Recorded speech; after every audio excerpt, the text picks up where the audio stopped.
All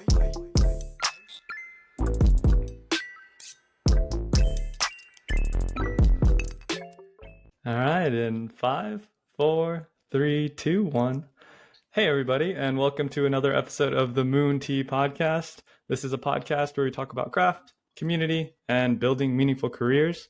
Today, we have on a very awesome guest called Breeja Larson. Born and raised in Mesa, Arizona, she started swimming competitively at 17 years old and went on to swim for Texas A&M University.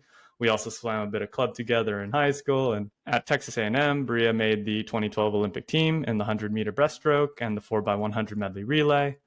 The relay was able to do a pretty good job, and they won gold. Breeja also went on to serve as an athlete ambassador for Team USA in over 20 countries for international competitors, where she continued to collect multiple titles. Throughout her athletic career, she started speaking publicly and being a mentor for many young athletes, turning that into a mindset coaching career.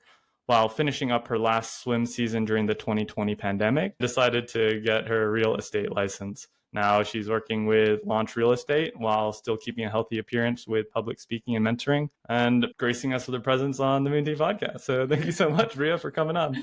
Thank you, Hugh. I was super excited. So glad. So do you have anything you want to add or anything you'd like to say to just kick us off? But really just how excited I am to be on this prestigious podcast with you, Barryman. Barryman, oh my gosh. 12 to 13 listeners, do you hear that? No, very excited. I'm a podcast nut. And so when you told me about your podcast, Hugh, it became my entertainment for the next house project I was working on. So I've had plenty of hours of Moon Tea podcasts. It's been great. So if I'm one of the followers, then it's probably like 12. Wait, so we have, what, now 14? I'm an avid listener. Oh, man, thank you. So yeah, let's get started. John, please feel free. Where do you want to start? Oh, Breeja, I'm just curious, where are you living now? I'm in the Biltmore area in Arizona, currently feeding my dog one pebble of food at a time to keep him quiet. So if you hear any of that noise, that's what it is. It is my fault that this is a thing. I have encouraged it. Cool. And then, yeah, I feel like you probably get a lot of questions about your time in the Olympics, but this is also, I'm sure it was a really amazing experience, and I'm personally really curious about it. Yeah, can you just speak a little bit about it? I'm sure the prep to get there was insane. One question that my girlfriend had was while you were training, obviously you had the outcome, you had a medal, which is amazing. You made it, which is amazing. But while training, even if you had the thought that you would not make it, or you wouldn't make it to the Olympic qualifiers or anything, would it all still be worth it? So yes, that was something that, yeah. So that's a great question and loaded question I'd love to break down. So one of the key reasons why my career grows so quickly is purely out of ignorant confidence. Purely ignorant confidence. I was more in survival mode. So I grew up in Mesa, Arizona, in a very underprivileged neighborhood, and I wanted out. That was my main source of swimming, actually. I wanted to get a college scholarship to be able to leave Arizona. And I just thought it was my best option. And my first year there was probably the toughest year of my swimming. I was about 10 years behind in aerobic capacity from all my other teammates, and it was just really hard. And when I finally got to a breaking point of wanting to quit and leave and go home and be done with it all, my mom sent me a very simple message that just said, "This is what it feels like to be a champion. How tired you are, how hard you're working. That's what champions do." So I decided to take a different approach, and I wanted my psychological view of swimming to change. And so I started learning how to condition myself to be happy around swimming. And so I've learned to condition myself to smile when I'm uncomfortable and to smile when I see a challenge that is overwhelming. And it really started to make a difference. From that point, I was just so blinded by trying to keep everything so positive and only having one option. The one option was to make it. The one option was to get that medal. The one option was this. And there was never doubt that crept into my mind. And I think that's mostly attributed to creating neural pathways in your brain when you have those lingering thoughts that will tend to either go negative or positive. I just kept it positive. I was very careful with monitoring my inner thought process and making sure that it always went in the right direction, because in my mind at that point, that was the only option. And when I became a little bit more aware after the Olympic Games going into 2016, I was very aware of everything that could possibly go wrong and was pretty good at managing that. But the pressure became really big, and I stopped seeing it for the competition that it was and more thinking about what would happen if I didn't make it.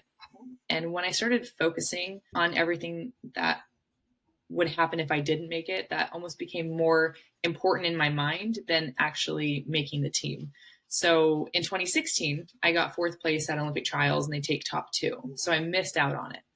And personally, I think that was the best thing that ever could have happened to my swim career, because it made me realize fairly quickly that it really doesn't matter how many medals you have or how many Olympics you've attended. It's about the experience. And so I was ready to just retire and be done that summer. I thought maybe I'll just do one World Cup.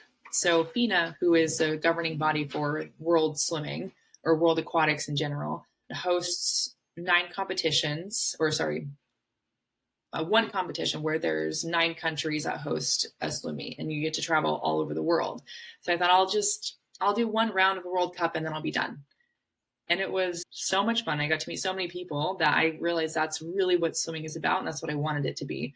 So I started focusing more on the people and the relationships and the experience I got to have, rather than caring about how fast I swam, because really no one really cares how fast you swim 3 months after you swam that race.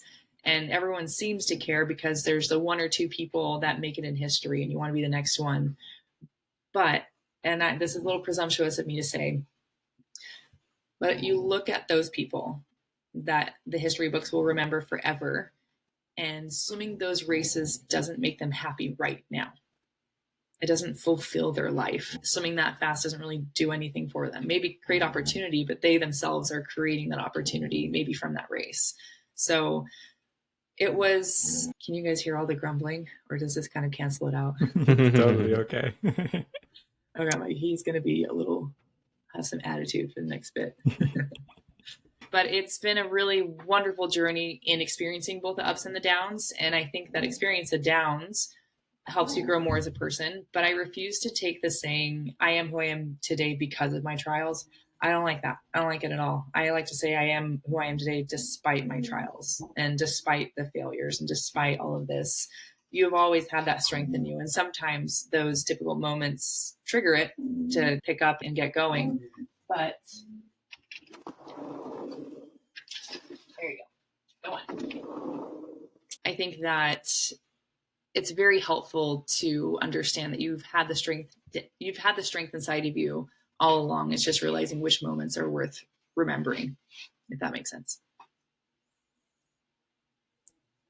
Yeah, that's great.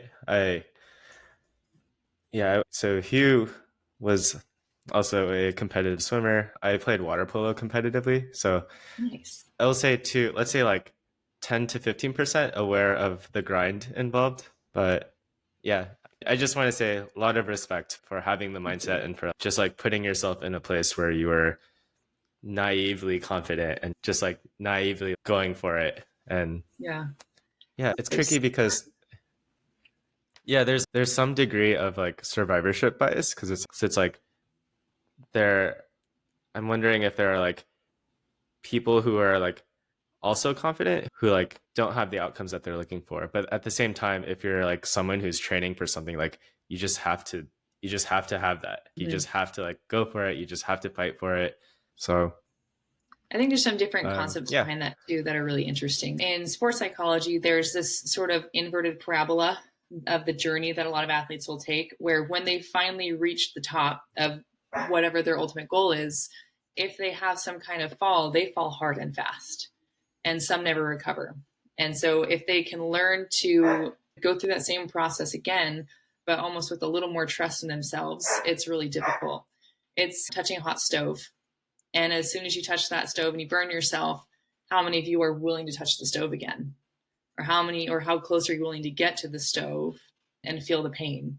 And so a lot of it is, I think, your brain protecting you, either from maybe the ultimate embarrassing moment maybe you've experienced, or just the physical pain that you've experienced. I think it's really difficult coming back from an injury because your brain is trying to protect you. It's having every fiber in your muscle or every fiber in your body screaming, don't do that. That doesn't feel good. And so it's learning how to override that pain tolerance, and whether that pain be mental, emotional, or physical, to try and get to that level again. And it's just not giving yourself the option of not doing it. And so like the kind of encompassing that whole idea is just giving yourself permission to be the best. And I think that's a very scary concept, because I think we all have a light idea of what it's going to take to be the best and how painful that journey can be. And are you actually willing to do it? My favorite thing people have told me, like, wow, I would do anything to do that. I just think to myself, would you do anything? Because if you were willing to do everything, you'd be a lot closer to that actual goal that you want. But it's a very scary and most of the time very lonely road to try and get there. I'm making it sound super doom and gloom. There's a lot of fun times along the way as well. No, I love that a lot. I think something that, you're telling me that swimming can be fun. I never believed that. All jokes aside, I'm curious with regards to nowadays I did some competitive swimming in a D3 school and then burned out, and I was like, okay, I'm good. I've retired from swimming in my own way, and now I work and I'm much happier than I was. I sometimes look at people in the startup industry and those who are CEOs or young entrepreneurs, and especially I'm come from the millennial generation, and when I listen to some of the narratives, I do hear certain narratives where there's never take failure as an answer. Okay, totally understand that in the right context. Don't stop, don't quit, keep going.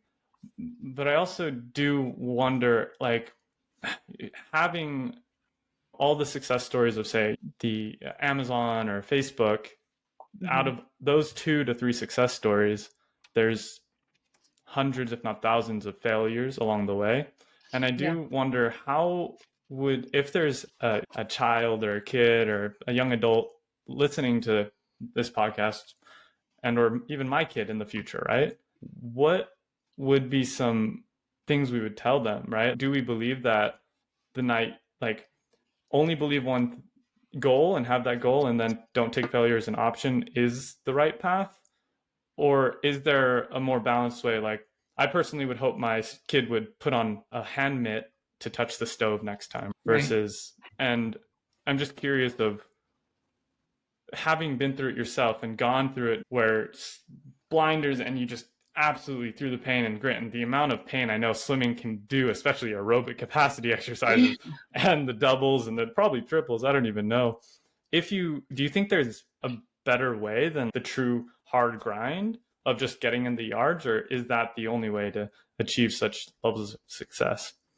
I think without the drop, as you said. I think a lot of it is really looking at the mental process too, and keeping in mind all the mental chatter that's going on, because your brain truly is the strongest muscle in your body and can be the most beneficial. And so I think it is a really tough position when you're looking at this ultimate goal per se. And I like to look at a framework called the Eisenhower idea. So people have SMART goals, and this one is a little more simple, where I for inspiring. You have to be excited about that goal. If you're not excited about it, it's really difficult to have that passion and draw towards getting it done. D is for difficult. You should be extremely uncomfortable. I think the discomfort really pushes you to try and increase your skill level.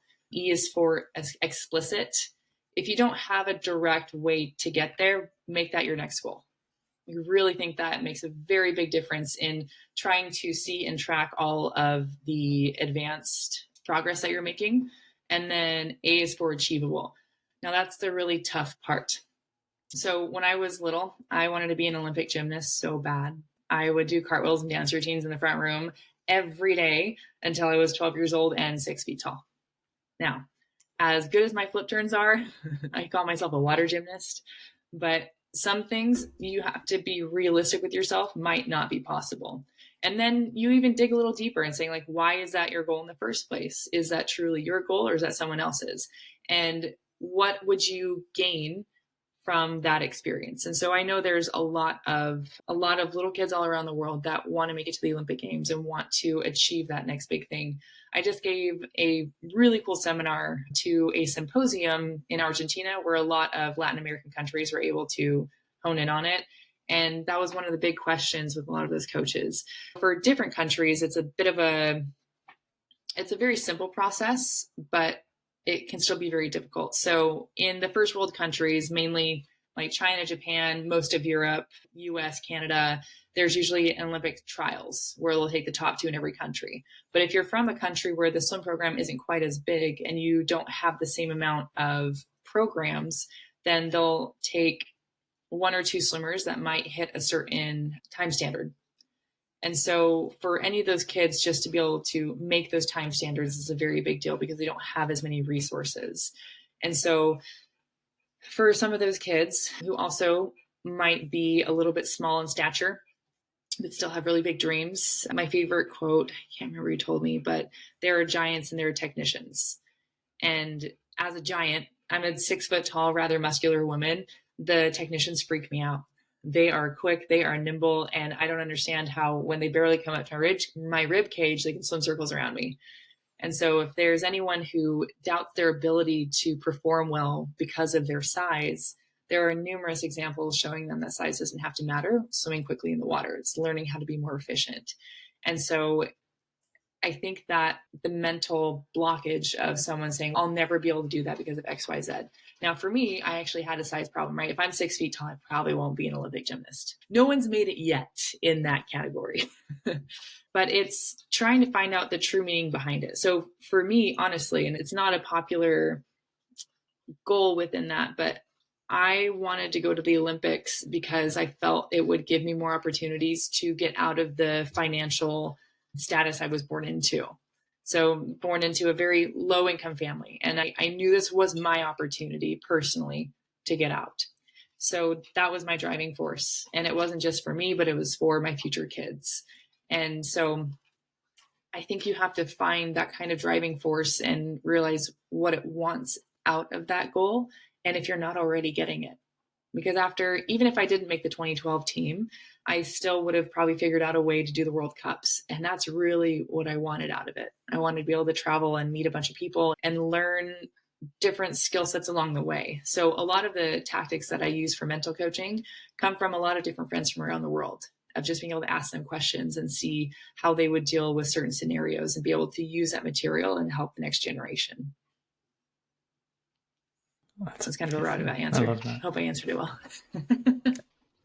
Amazing. Out of curiosity, were you working with a coach like since a very young age, or was it something that? No, I've actually so I only ever did summer recreation programs growing up, and maybe some of the programs through school. But I loved listening, and I tried to take every nugget of knowledge I could from each coach.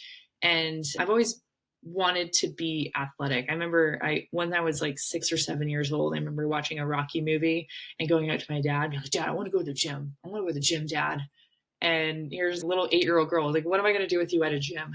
I started doing like 10 push-ups every night and just tried to listen to every piece of knowledge I could along the way. So when people ask ultimate questions, I always have a really difficult time answering them. Who is the one inspiration? There is no one person. I just grabbed from whoever I could. A lot of the time, I get my inspiration from younger kids, just seeing their raw passion for whatever they're doing and trying to emulate that same kind of excitement. Or that, who is the one role model? There's no one role model. It bounced from person to person. And I think my favorite answer is probably Matthew McConaughey's. Like, who's your role model you're trying to be? The person 10 years from now, like me in 10 years. Who do you want that person to look like, and what are you doing to get there?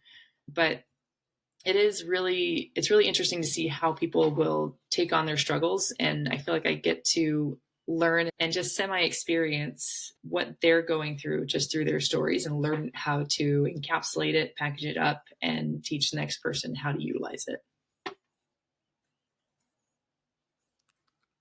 Cool.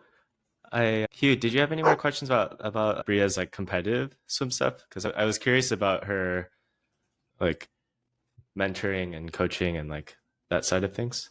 Let's do it. Let's focus on it. Cool. You also wrote a little bit about public speaking, being a mentor for many young athletes, and mindset coaching. So that sounds really interesting. I'm curious, like generally, what kind of clients do you work with? Like how do they find you? And then what does the process look like? And yeah, I'm just curious. Like what that whole thing is. It started out pretty organically. So I had this fear of people being uncomfortable around me. So I hate seeing people uncomfortable. So when I was at swim meets, if I ever saw a young kid either crying after a race or looking really nervous, I always enjoyed kind of the shock value of going up behind them and talking to them at a normal tone, discussing similar vulnerabilities, and to see like how shocked they were at first, just to see one, just a huge swimmer talking with them, or if they saw my like Olympic tattoo and were just didn't really know how to react, and then just expressing that I was terrified of the race coming up as well. Here's usually what I do, and being able to get on their level. And afterwards, letting them know, if you have any questions, just find me on Instagram, find me on whatever. Or some of them, I even gave them my phone number if they ever wanted to chat and talk through it, talk through burnout, talk through whatever difficulties they have or they're struggling with. And so I was doing it for free for a very long time just because I enjoyed it. And then I joined a program called Rise that was put together by two other Olympians, Rebecca Soni and Caroline Burkle. And I already had a lot of my own material, but they had a way to monetize it.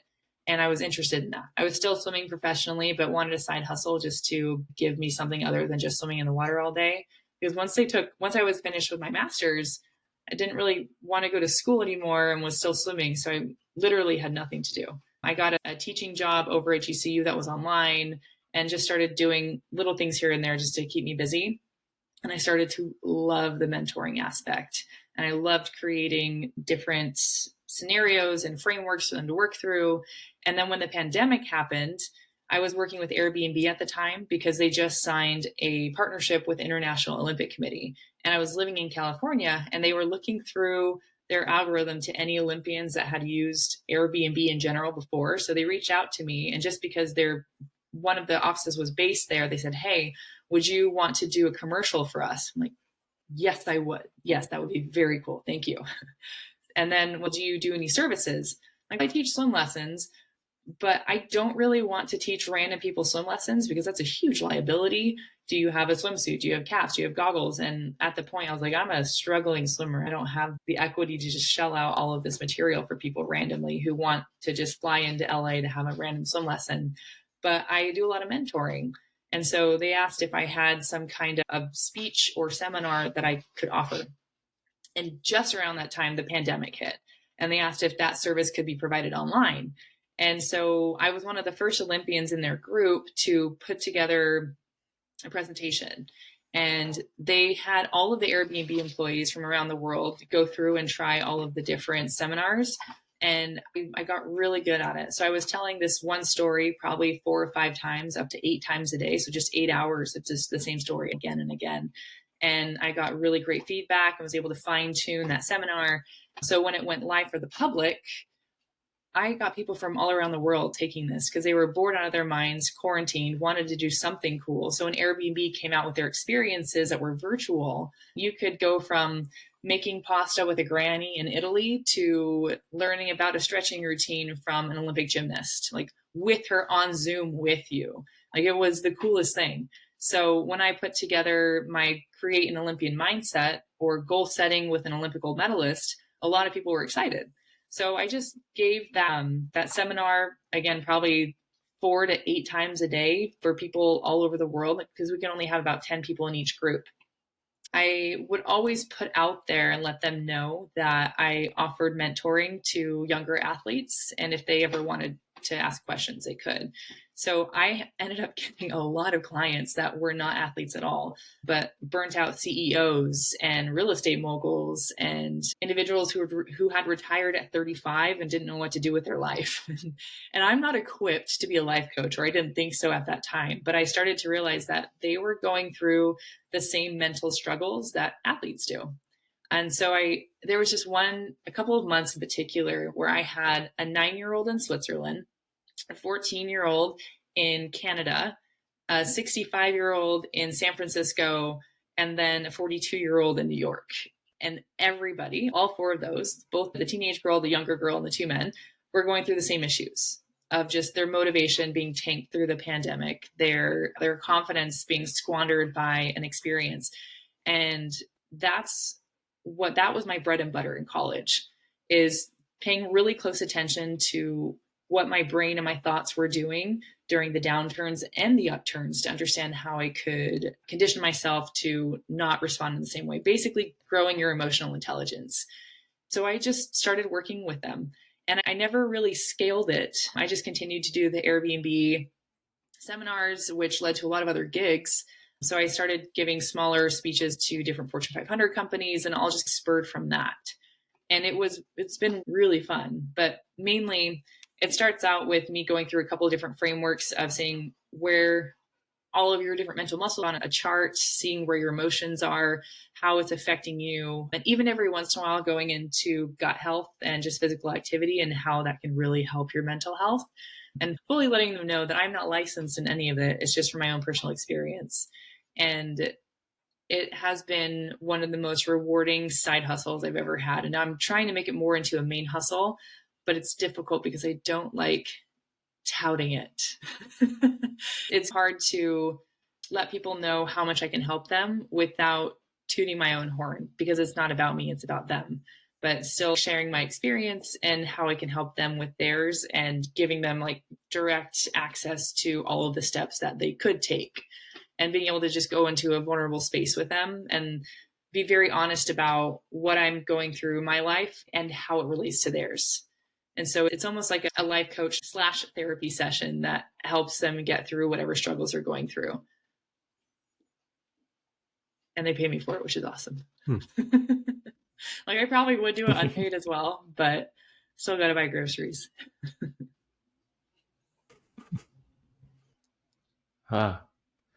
That's cool. And Hugh, do you have questions about? Did you have a follow-up? We can hop in, but you had a follow-up, yeah? No? Okay. Yeah. That's awesome. Basically, I think the whole transition from your initial career to going into the other real world of non-competitive swimming, becoming, oh gosh, if this isn't going to be my full-time monetizable gig, and how do I become self-sustaining and supportive? It seems like you're definitely doing an amazing job and working really hard. I'm curious of, in that sense, like, how have you seen your skill sets transition, and what are some of those major skill sets that you believe are invaluable that you learned that have transitioned over, that you are able to teach and instill in others and bring them up with? I think the biggest thing with that is learning different exercises of growing your emotional intelligence. Like I don't even think the whole concept of emotional intelligence was really a thing until the last maybe 15 years or so, or even mental health in general. And I really like being able to take everything from the physical world in athletics, and because that's something everyone can understand. That's really what brings them in, is that they have, all the clients have had a very high respect for athletic achievements, because everyone at some point has exercised in their life and has felt the physical pain and where they initially give up or just move on to the next big thing. And being able to tie those examples that everyone can understand into the mental side has been a really fun challenge. And this is probably one of the most humbling things, but me being able to do the same. So when you first learn a new skill, you might pick it up really quickly within like the physical sports world, and it might take you a while and take you a long time. And then the fact that insecurity pop in the way, or past failures can really limit your ability to achieve the next thing, can be a really big factor. So one thing that I have always really struggled with on being self-conscious about is, because my athletics reached such a high point, I was never pushed academically, ever. And it's really frustrating to me. I definitely have a very heavy case of ADHD, and it's really hard for me to focus, especially when I'm tired. And with swimming, I attribute it to losing a lot of oxygen and just brain cells in general from holding your breath all of the time. Tell me, have both of you, if you've ever done toxic sets. I'm spacey the whole day. Like even now, if I do masters, if we do a lot of underwaters, I won't do them because I know I won't be able to pay attention all day long. But I think knowing that about yourself and your ability is really important to know. So I know that there's some people who are in medical school that can still go to practice and do underwaters all day long and it doesn't affect them. That's wonderful for them. It definitely affects me. I will be spacey. I won't be able to pay attention in conversations if I've held my breath all morning. But I remember there was one night of my biology lab, my freshman year. And I remember I was so frustrated and embarrassed because I couldn't grasp the concept of dependent and independent variables. I was just a mess. And it was something so simple that the rest of my class had a very good hold on. And so I went to my academic advisor the next day and I told him that I was just so stressed out. I couldn't do biology. And instead of trying to calm me down and maybe help finding me a tutor, he just said, all right, pull you all into biology. He just took me out of the class, just biology 101. It wasn't astrophysics. It wasn't anything super difficult. It was just biology. But because at that moment, everything seemed so overwhelming that I was so scared of just going to one night lab, he pulled me out of the class. And that became a very easy crutch. If something was too difficult in the academics, they just pulled me out of it so that my athletics wouldn't suffer. And I wish they hadn't done that. I really wish they hadn't have done that. So I'm a huge proponent when it comes to young athletics, telling them that academics come first, always. It will do so much more for their lives being academically prone than just focusing strictly on athletics. Even with a lot of the parents, I'll explain to them that if anything, their athletics can help them get into a better school, especially since most of these families who are in such a rich sport as swimming is a country club sport, so it's rather expensive. So most families that put their children in swimming are financially well off and scholarship isn't as big of a deal. But the fact that their swimming can get them into a better school is a big deal. And so when they're focused so much on that, I try to let them know that their academics are what's really going to carry them. But if they want to swim in college, that can just give them more opportunities. But I have always been a little self-conscious about that. And so I think that's one of the reasons why I wanted to get more into the cerebral part of swimming to prove something of myself and get more into the psychology of it and not just seem like a meathead per se. And it's still interesting now when I have geared off into saying, what am I going to do for my next career? The amount of people that say the word just. Why don't you just be a swim coach? Now, being a swim coach is a very honorable position. I really respect anyone who does that. And so any of the occupations I'm about to blurt out, no disrespect to them. I just hated the word just. Why don't you just be a swim coach? Why don't you try just being a firefighter? Why don't you try just being a PE teacher? And I really struggled with why would you assume I wanted to do that? And every single time it was based upon how strong I was. I should be a firefighter because I can lift heavy things. I've never mentioned wanting to be a firefighter. Why would I go that route? Or I should be a firefighter, or I should be a PE teacher because I like working out. I think a lot of people enjoy working out, but that doesn't necessarily mean their passions drive towards teaching young children different exercises, which is, again, very honorable position. But it's been frustrating trying to continuously be my own advocate in finding a more cerebral pathway rather than just continuing to rely on my physical ability for a paycheck. So I think that's something that I hope all athletes start to learn, is that your identity is not solely tied to one thing. It has to be marked and tied to multiple things because you are made of so many ideas and emotions and dreams and hopes and talents and skills. It's not just tied to one thing. Because if that one thing is taken away from you, the identity crisis is very shocking. I went through it once. I semi-retired in 2017.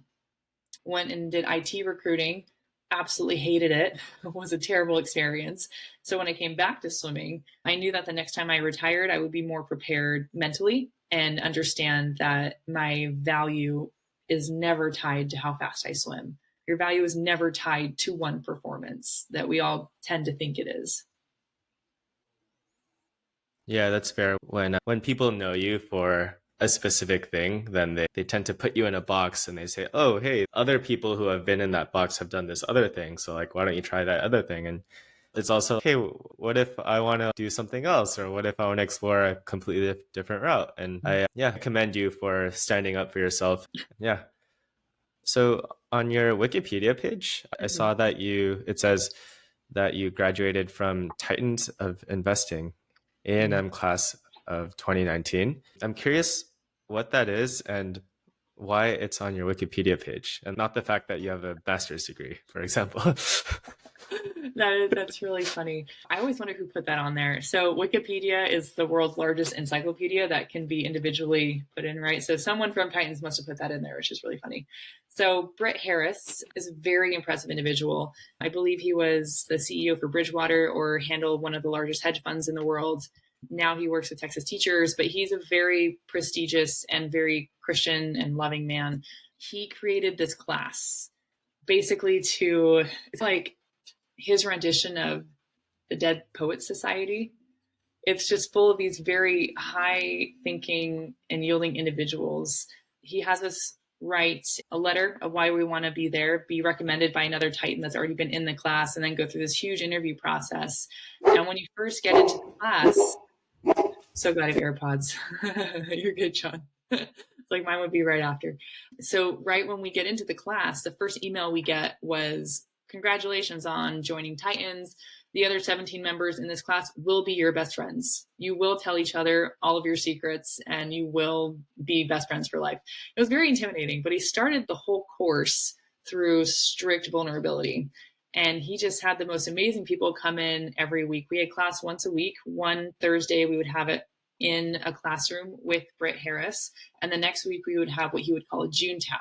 So Benjamin Franklin would have Junetaos with his closest friends, and they would just think of big, grand ideas of how they could make the world better, what kind of innovations they could create. And he wanted to foster the same environment. So every year, he has maybe between 50 to 115 applicants, depending, and he'll pick 15 to 16 students to be in that one class. And it's really interesting. He has each one of them write a brief on one of the world leading books, mostly on economics, sometimes other areas. So every week or so, I will get a very well written professional summary of one of the best books. And he has a whole library now where every semester he gets 15 to 18 really well brought out briefs of one of the best books. So it's a really phenomenal networking class that he's created. It's just funny that they put it in there. Make sure it's on her Wikipedia page. Thanks, Brett.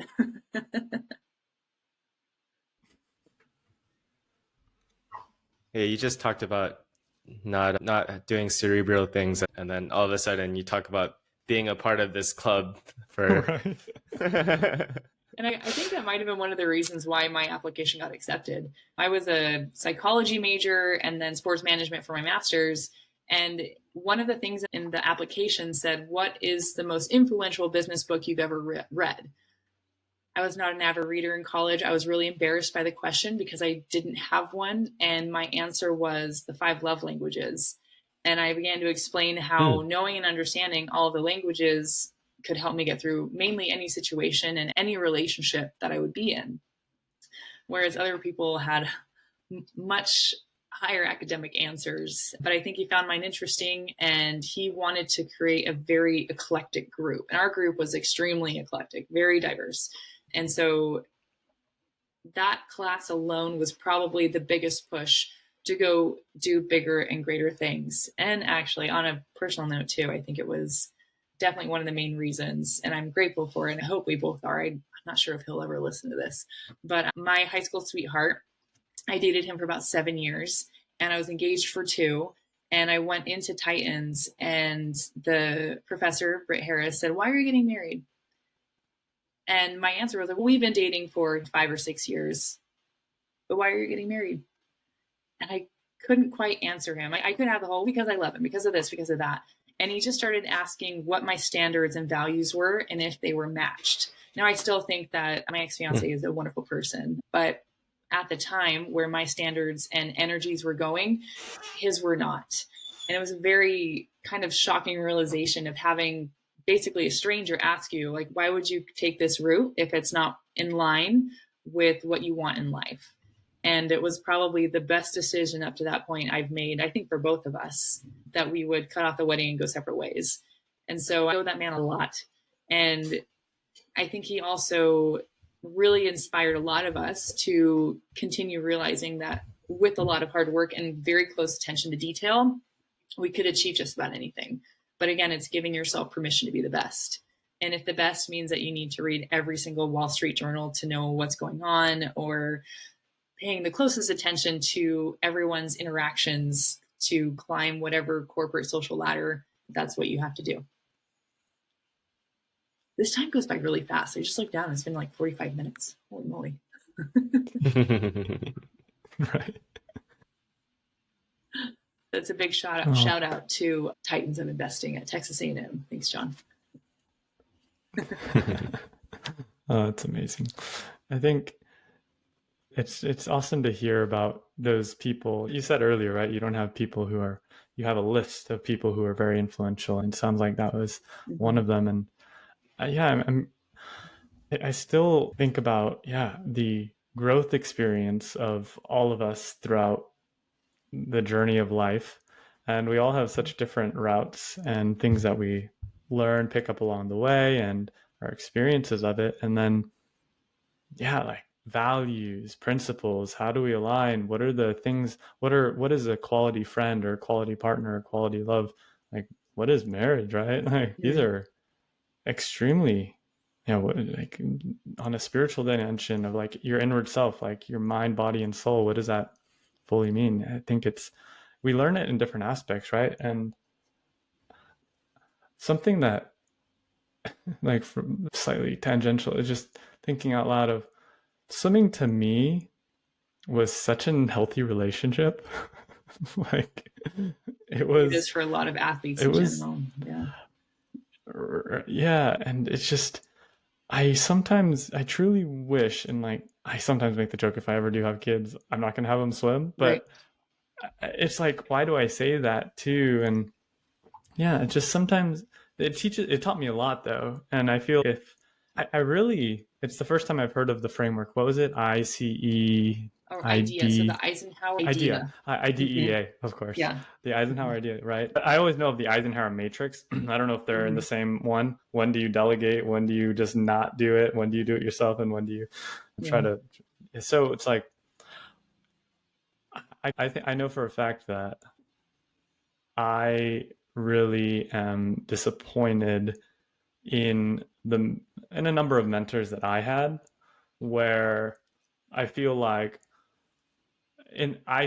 my career in sports, especially, and sometimes even academics, was the college advisor you had that said you could just not do it or not quit. And it's not that I quit swimming, I kept doing it, but I wish I had the advisor, the mentors, kind of okay, so what is it you're struggling with, and how do I get to you to see the executable or the roadmap or journey for what you can progress on next. When I hear you speak about it, you're like, dang, it's so tough to scale qualitative, educational, healthy mental health thought patterns that translate accordingly into qualitative output of physical or mental feats. And what's the why behind it? Simon Sinek says, and what is the why? Is it just for fame, glory, or money and riches? Or is it like, because of expectations, we enjoy it and we want to, and like, what are our expectations of,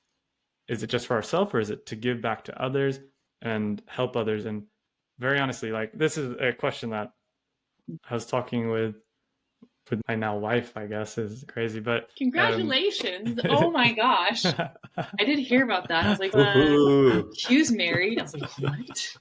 So exciting. Yeah, did you see his ring? I did. Oh yeah, it's an interesting time. Yeah, no, I just have this. Anywho, I wasn't on purpose, I swear. I'm like really happy. I'm like, so could you not know? Okay. Anywho, there's gonna be arrows on the video. What do you think about competition? Like, actually, for like, I've been thinking about it more. What's the point of people competing to have the best time, and or what's the point of these people from different countries with different resources that don't have an equal distribution of resources to really even compete? I'm just like curious of, because there's so much other stuff we could be focusing on. Just curious what your thoughts would be. There are a lot of different segments on that. So one, I'll look at it from the financial point of view. The Olympics itself is the most commercialized competition, right? Like just after the Soccer World Cup or the Super Bowl, the Olympics is right up there. So you have that one opportunity to make a scene. And it's really interesting. That's why a lot of athletes will make a big scene after finishing a race, make sure all the cameras are on there, because those splashing like photos is what you put on the Wheaties box. So it could mean a lot of different things. It could mean that they maintain a specific stipend from a sponsor. It could be just them truly wanting to see how far they could push their own body. Like you see swimmers that have multiple world records because they keep breaking their own best time. That's another thing I always think is really interesting. The way I speak probably talks down to the elite. But so when I put down that I've broken 9 American records, really I just won a best time 8 times. A lot of my friends have. So why is mine deemed more special? So when I look at a record, world record, school record, state record, country record, whatever it is, it's one performance done one time by one person. So why is that deemed more important than the next? And I think it's because as a society, we always look at what is the actual best and how far can we push the human body. But I've had so many friends in college that would have bigger time drops than me. So maybe I would drop 1/100th of a second and I would get an American record. And the person in the lane next to me just dropped 4 seconds. What an athletic achievement to drop 4 seconds from your race. That's amazing. But maybe they got 5th place and no one cares. Seriously. I'm like, do you understand the actual physical feat that it takes to break your own time by 4 seconds? It's groundbreaking to me. But yet the person over here who just shaved off 1/100th of a second got an American record. And I know it's more exciting, but I think it's just more exciting because it's commercialized. So competition, and what I think of it, especially in those, there are the true competitors that want to prove to themselves and to the world that they are the best. And then the others that are doing it for the commercial fame. And because they like the attention, I think is a big driving force for some athletes. Whereas other athletes just are very humble and quiet on their own, who just like to see how far they can push their bodies. And so it depends on the motivation behind each competitor, what the competition means. Convoluted answer. I heard that Michael Phelps showed up to a party with all 8 of his gold medals. I think it was an ASU party too. I'll also add a little bit, which is, I think it's really beautiful when you have people from around the world coming together and like doing competitive sports together, because it's the only context where people are on the same page and we're not like preventing war, like trying to prevent wars or like doing things with. It's just like a very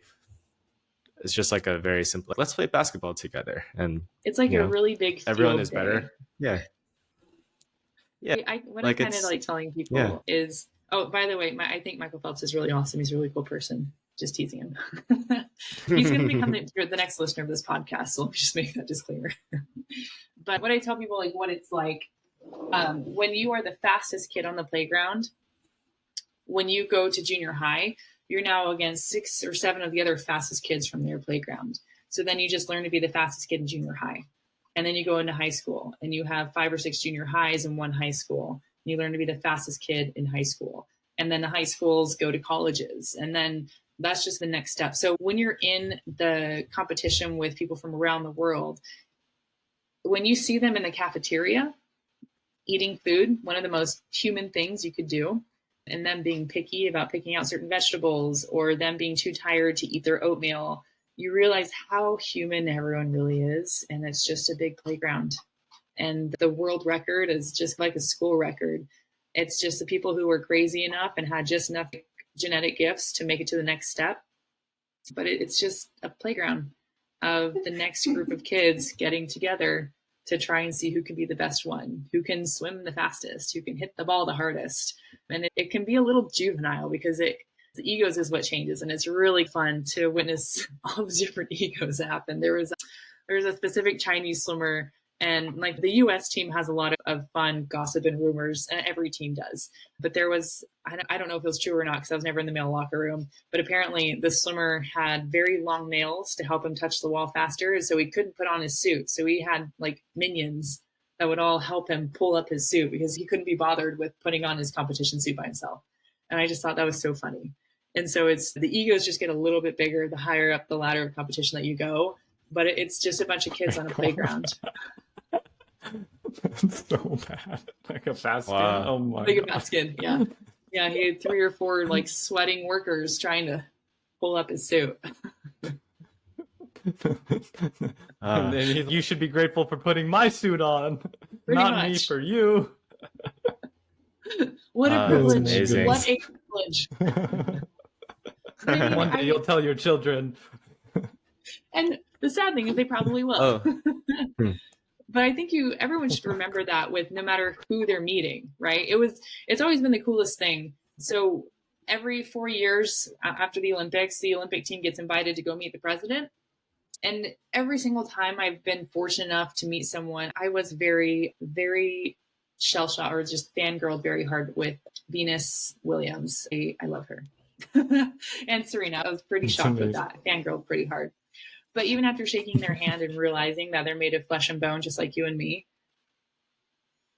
I realized that they're just another set of kids on the playground. And you just see all these incredible people that accomplish these phenomenal things. And you just think that they're higher beings almost. But no, they probably still pick some vegetables out of their meals. They probably are too tired to eat their oatmeal. They have their own dramas in their family. They just had the right combination of psychological help, genetical gifts, and just working to no end to try and achieve the school record, per se. I love that a lot. It's a really nice analogy. I like this playground analogy. And so I don't know how long we probably are coming to that end, sadly, probably pretty soon. But I just want to ask one final question on that and then take it away, John, is with regards to the playground, and it sounds so fun. I want to play on a playground if it sounds like that. Like focusing on mental health and focusing on competitive mental health, especially as people not scale up, but level up or progress up or aspire upwards.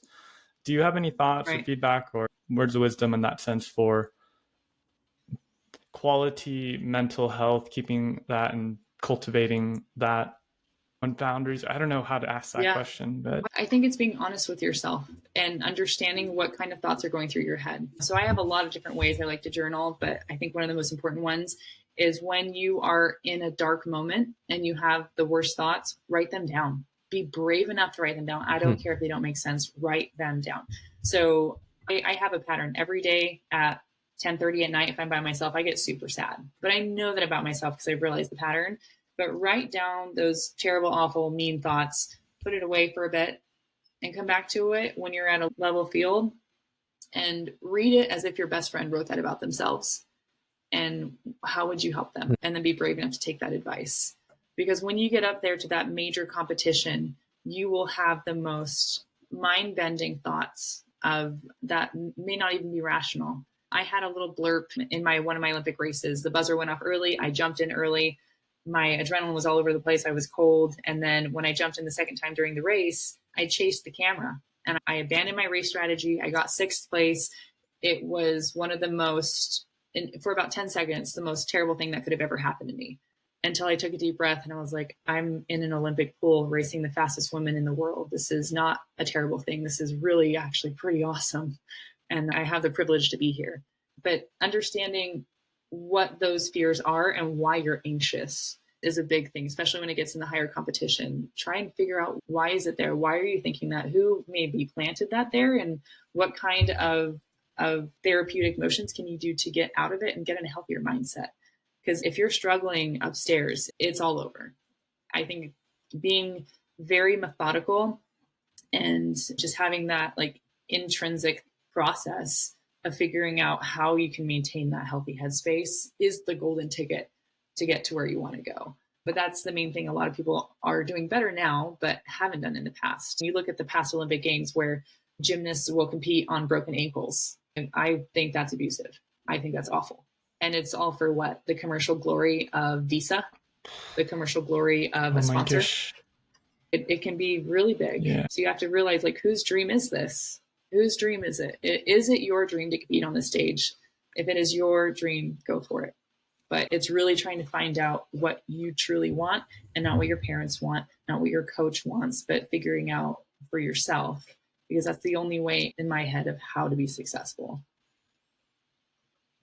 Add heart emoji here or a clap emoji here. Yeah. Preach. Yeah, that's something I reflect on as well. Like trying to find out what you want independent of what people expect from you, like your friends and your community. And it's when you strip that all away, it's actually really hard.